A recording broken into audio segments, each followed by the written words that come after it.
Yo, dog, where has this been my entire life? Like, if you know me, then you know I lose my wallet every 5 seconds. So, I've not been losing my wallet because it's always in here. And then, you guys know, I can't keep my phone. But if I keep my phone in here and it always stays on me, this is like the ultimate thing. I should have never made fun of this when I was a kid. I'm old now, am I? What's going on with ya, big dog? And it is an amazing day for Yu-Gi-Oh! I hope that your day is going phenomenal, but if it isn't, don't let what happened at the beginning of your day ruin the rest of your day. Speaking of such, how do you guys feel about 2 tier lists in 1 week? This is something that we really want to try out. So if you guys want to see 2 tier lists per week, then go ahead and let me know down below in the comment section.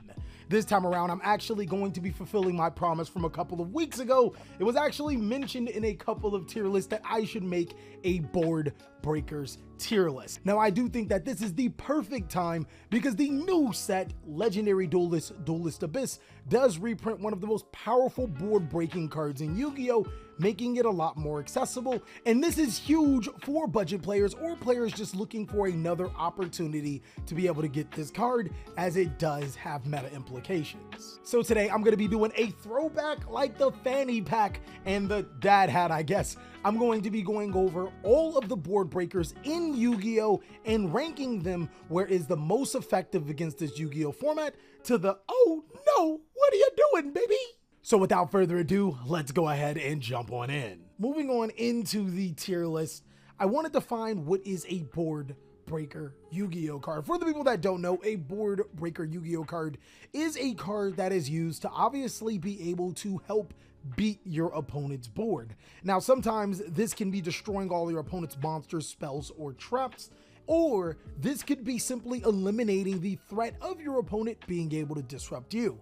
Now, if there are some cards that I did not get to mention, go ahead and let me know down below in the comment section. I'll be sure to mention them on the next board breaking tier list. Right now, we have to talk about the current meta. The current meta is really dynamic right now. There are so many decks that can compete. But one thing that I've noticed about this particular meta is that decks either do they make negations on their side of the field. Think cards like Therion King Regulus or Wandering Griffin Rider, cards that negate the activation of your card effects and destroy them. Some decks like Punk or SWORDSOUL, which are really popular inside of this format, does that. And then there are other strategies that don't necessarily make negations, but they make ways to be able to get rid of cards while you play them. Think of cards like Despia being able to summon Mirror Jade to the side of the field. That doesn't necessarily allow you to negate a card, but can eliminate a threat. If I had to give a top 5 meta decks, statistically, these are some of the most powerful decks in Yu-Gi-Oh! It would easily be Punk, Despia, SWORDSOUL, Floowandereeze, and Drytron in no particular order. And then there are some other strategies like ABC and Dragon Link not far behind. This tier list is going to base itself off of countering some of the best decks in Yu-Gi-Oh! So when you do use these particular cards, you're going to know exactly when to use them and how effective they'll be. Starting off with our first card, Alpha Master of Beasts is actually a fairly good card in certain situations. Alpha Master of Beasts boasts a 3000 attack body and also allows you to return cards on your opponent's field into your hand. It's actually a fair trade against decks like Despia because not only is this monster naturally just stronger than Mirror Jade, normally they summon it in defense, it can also return it to the extra deck without them being able to use the effect to be able to destroy all cards on your side of the field. Your opponent could also trade Mirror Jade to be able to get rid of the Alpha Master of Beasts, but sometimes that's exactly what you want. If you do use Alpha Master of Beasts effect, keep in mind that it bounces cards on your opponent's side of the field on resolution and is non-targeting. So if they're using cards like Branded in red in response, well, you can just return the card that they summoned to their side of the field on the resolution of Alpha Master of Beasts, seeing that it does get to resolve. I like to say that this deck is really good in beast decks like Tri-Brigade, and Tri-Brigade is a lot more powerful than what players think. Moving forward, Black Rose Dragon is fairly situational. I do think that Black Rose Dragon is best when you can summon it off of shooting Riser Dragon or maybe even Formula Synchron on your opponent's turn. Reason being is because it gives you the element of surprise. It gives you the ability to be able to blow up the entire board as your opponent is making it.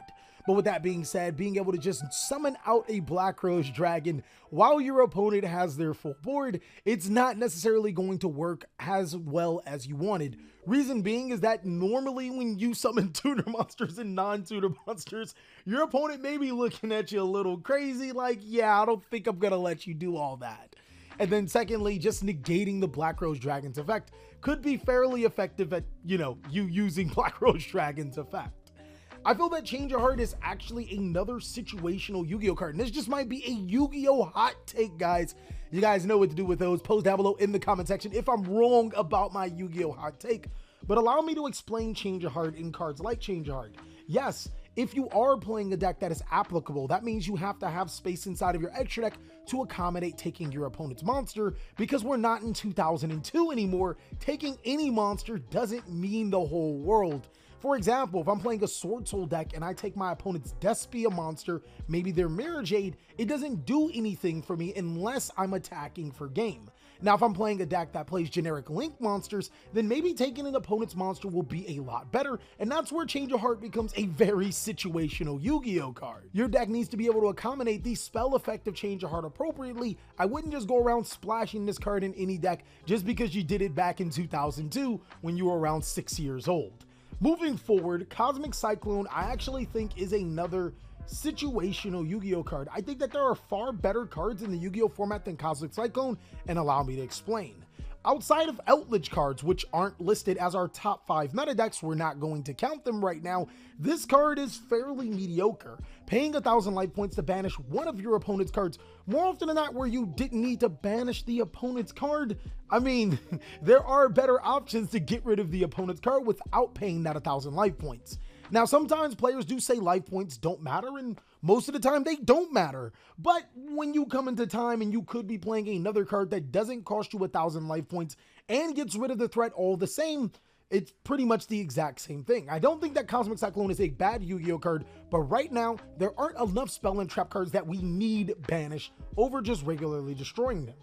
I do think that Dark Hole is underrated. If you guys don't know about RAIGEKI right now, RAIGEKI is the sauce, because there are tons of Yu-Gi-Oh strategies that do make boards without committing a negation to be able to stop cards like Dark Hole.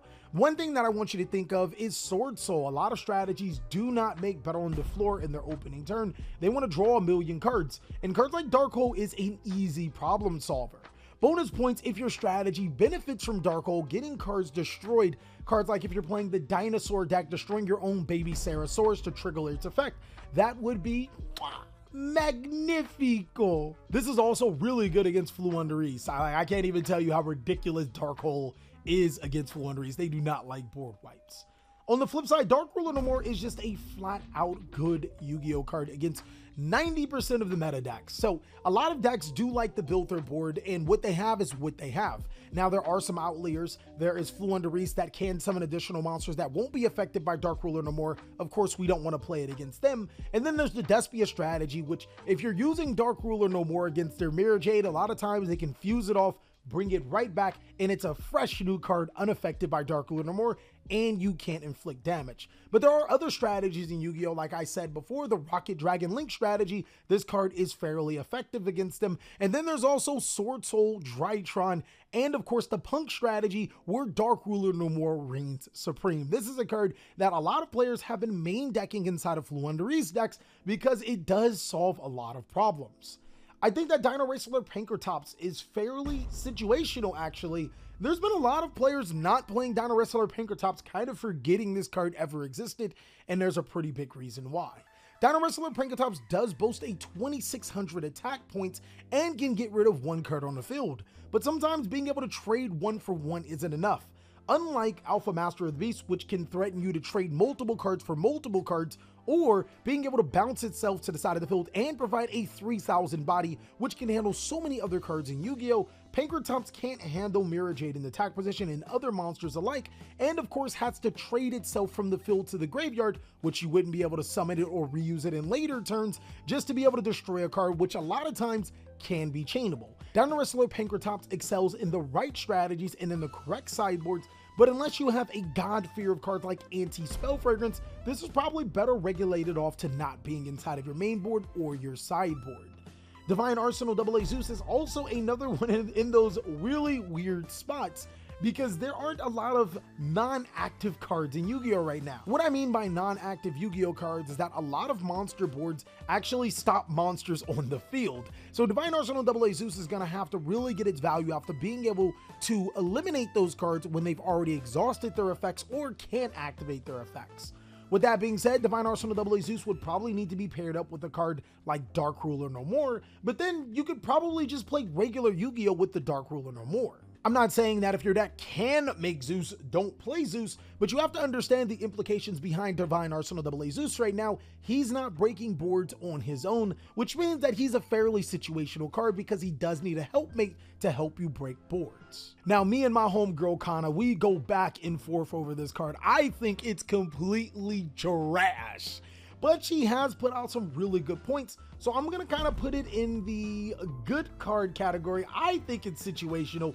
We're like stuck between these, but I'm gonna leave it in good category just because of a few things. One, the adventure token engine is starting to pick all the way back up. And as you guys should know, if you were able to successfully resolve an evenly match when your opponent has a token on the field, they have to banish everything face down for the exception of the token, and the reason why is because token monsters cannot be banished face down. But one thing I have noticed is that a lot of players have been siding this against the Despia matchup. This is not a good idea whatsoever. A smart Despia player will just fuse all over again. They'll just make the Guardian Chimera or make the Dragostapelia, whatever fusion monster they want to, then trigger the effect of Ad-lib to bring their Mirror Jade back. You also lose your battle phase, meaning that more often than not, you're not going to be getting back into that game, and Despia works on that battle of attrition, being able to gain resources over time. You not killing them as fast as possible only makes their long game even better. On the flip side, Kana does argue that it forces your opponent to use their Branded in Red or lose their Branded in Red, and it also could outplay the Guardian Chimera. So there are two sides of the coin and two particular situations that you could be playing out of. Let me know what you think about Evenly Matched. Again, I am on the fence with this card. I think it's very situational. Kana thinks it's a great card. I'm going to go ahead and leave it as a great card, as it is a fairly cheap and accessible card. On the flip side, I don't think there's any debate, but Forbidden Chalice it's probably a top board breaker in my opinion. Now, the reason why Forbidden Chalice is just so good, because you remember earlier in the video when I explained that there are two different type of boards that put up negations like what Punk and SWORDSOUL does, and then boards that kind of play by ear like Floowandereeze and Despia. Well, Forbidden Chalice actually addresses both of those boards. It's a single interruption that could be activated in response to your opponent negating your card, and it also can be activated in response to whatever your opponent is activating in response to you. Its 400-point boost does come up because that means it can be used in the damage step, and sometimes in a pinch, you may want to give your monster more attack. It happens from time to time. Forbidden Chalice is genuinely a top board breaker Yu-Gi-Oh card, and I am so excited that in the next OTS 19, it is getting a super rare reprint for budget players. I think I have to say also, Forbidden Droplet, this is the best board breaking card in Yu-Gi-Oh! It does what Forbidden Chalice does, but on a larger scale, being able to negate multiple cards on your opponent's side of the field, and then to make matters worse, your opponent can't even respond with a card that you sent to the graveyard.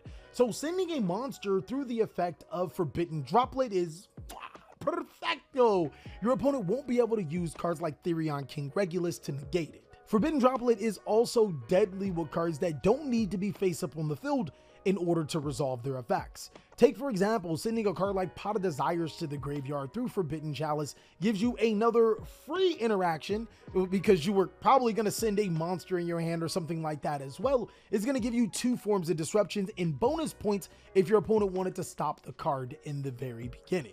This is another card I am extremely happy for the reprint and Legendary Duelist Abyss, and this is an amazing Yu-Gi-Oh card. HARPIE'S Feather Duster, I feel is, it's so situational because, again, we're not in a back row heavy format, but this card is almost needed for the players and the glue eaters that are playing Mystic Mine. It's definitely one of those cards I consider placing inside of the sideboard, but not the main board, as there's not a lot of back row heavy decks, and the back row cards that a lot of players do play, either A, they don't care about them. Think about cards like SWORDSOUL, BLACKOUT for the SWORDSOUL strategy. You're not hurting them by dustering this card. You're actually kind of losing economy unless that was going to really stop you. And then, of course, Brandon and Red could just be chained to the activation without getting you much of a return. Kaijus, guys. Kaijus... I don't think Kaijus are extremely good, but they do have their place. So the amazing thing about Kaijus is that you're not sending your opponent's monsters to the graveyard by a card effect. You're sending it to the graveyard by game mechanics, meaning that Mirror Jade will not trigger if you tribute it off with a Kaiju. But the problem with Kaijus is that they're only single forms of interruption. A lot of times your opponent will be playing multiple forms of interruption, and if you're playing against Despia, well, they could just fuse off the Kaiju for the Guardian Chimera and still trigger the effect of Apolyptum to summon their Mirror Jade back. You really didn't do anything here. It also really doesn't do anything against Drytron, Floowandereeze, SWORDSOUL, or Punk. This is a single form 1-for-1 trade. You're going to need something a little bit bigger, which actually Lava Golem does. Lava Golem trades 2 cards for 1, and that's actually what you need to be able to stay into the game. Bonus points is if you're going into time and you give your opponent a healthy Lava Golem and you say, go ahead. If you can fend off your opponent for long enough, then a Lava Golem can win you games. Lava Golem is especially powerful inside of strategies that do not need their normal summon. This card eats up your opponent's board like there's no other. Lightning Storm, I think, is another situational Yu-Gi-Oh card. I actually really did like Lightning Storm at the beginning of the format, but started to move away from it. Every single one of the top tier strategies in Yu-Gi-Oh kind of skirt Lightning Storm, and then players have been putting monsters in defense position anyways, the cards that you really want to hit. There aren't a ton of back row decks inside of Yu-Gi-Oh, so unless you're heavy on Eldritch, I would consider just not playing Lightning Storm at all. It's not a bad card at all, but it's not great. Mind Control serves the exact same purpose as Change of Heart. It's not necessarily a terrible card, but just like Change of Heart, it needs the correct deck to be able to play. And Mystical Space Typhoon is easily underrated. Now, the reason why I put Mystical Space Typhoon in the underrated category is that it does exactly what Cosmic Cyclone does in a format where we don't care if the spell or trap card gets banished or not, without the risk of you losing the time because you paid 1,000 life points. I genuinely cannot think of a time, or I guess maybe against Outledge cards, which isn't necessarily a huge problem. I genuinely can't think of too many other instances outside of Outledge where Cosmic Cyclone is better than Mystical Space Typhoon, and Outledge I wouldn't consider as one of the best decks in Yu-Gi-Oh, while it is fairly good though. Again, genuinely consider swapping these two. If Outledge is heavy in your meta, then Cosmic Cyclone would definitely be a better option.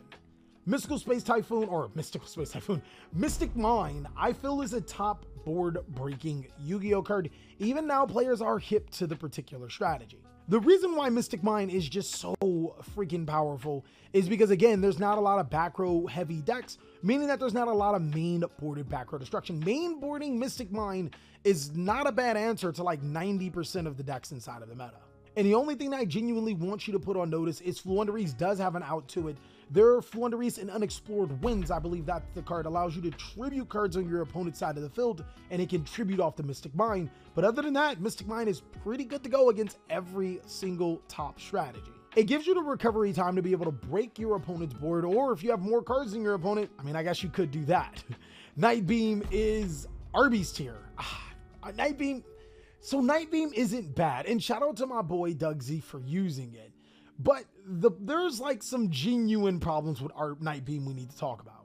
One, in case you did not know, if you activate Night Beam on a face down Yu-Gi-Oh card and your opponent responds with a different face down Yu-Gi-Oh card or any other effect, they can then use that face down Yu-Gi-Oh card. So if you're trying to hit a dimensional barrier with Night Beam and my opponent uses, I don't know, Mirror Jade's effect, even they may get rid of their own Mirror Jade, but Dimensional Barrier was the card you really wanted to stop with Night Beam, they'll use it, declare the card that, or the type that you're on, and you pretty much lose your turn.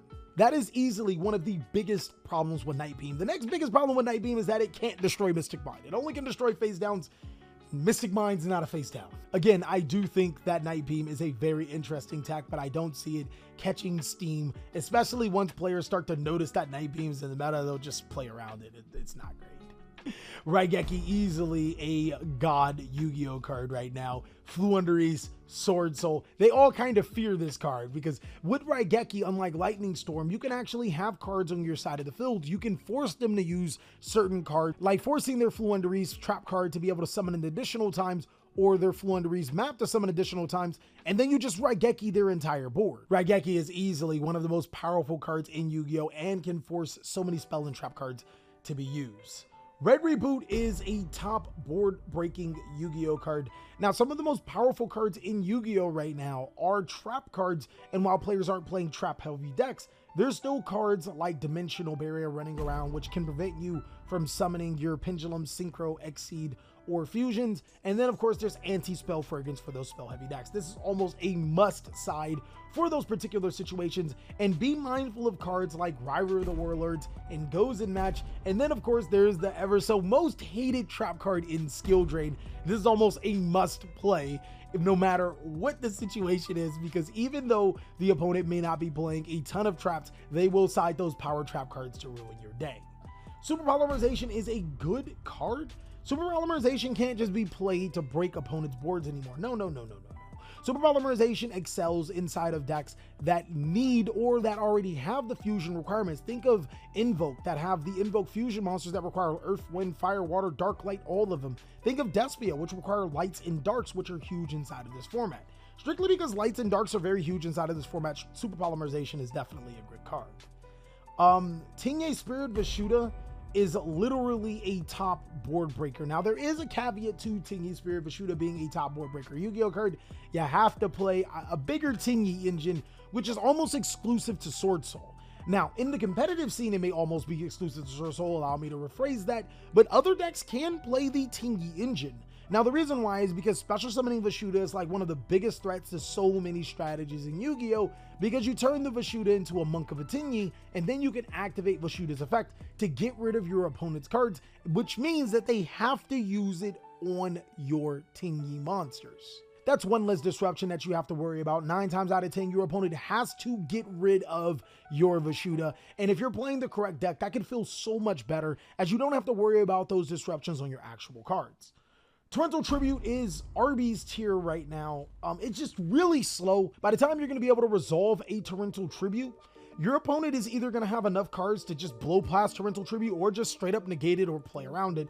It's just not a great card at this second. I genuinely do think that Triple Tactics Talent is a very good card in Yu-Gi-Oh! Even with hand traps being played slightly less. There are some builds running around not playing hand traps at all. I'm guilty of that one. And then there are strategies that are full on hand traps. Regardless, almost every single deck interacts with you on your main phase, and Triple Tactics Talent Triple Tactics Talent is pretty much a top board breaking Yu-Gi-Oh card, but I genuinely think it's on the cusp between both of them because there's so much interaction. Being able to take your opponent's card and win the game. And the difference between this and these two is that it does have 2 other effects, being able to hit your opponent's other hand traps and being able to draw the card. An amazing card for going first and going second. Twin Twisters is situational right now. Again, not too many back row heavy decks. I do think that this is good against Floowandereeze, probably the best spell and trap removal against Floowandereeze, because in the standby phase, you can hit their map, their spell card, field spell card, and their trap card before they can even use them. That is almost a blowout against them. And then against Eldritch is fairly good, but again, we keep talking about Eldritch even though it isn't in the top tier. Outside of that, Twin Twisters doesn't have as much application, though it is a fairly good card. The Sphere Mode, Great Beast of the Sky, please hear my cry. This card's kind of goated, guys. It's literally Lava Golem. The only problem with Sphere Mode is that you can't attack or target it, so you got to find a way to get over Big Boy before your opponent use it for a link material. Now, if your opponent's not playing a link deck, which a lot of the decks in Yu-Gi-Oh are not, then Sphere Boy is a solid removal. Anti-magic arrows, yo, this is like the inverse of evenly match. What anti-magic arrows does, for the people that don't know, is at the start of your battle phase, you can activate this card, and for the rest of the turn, players can activate spell or trap cards.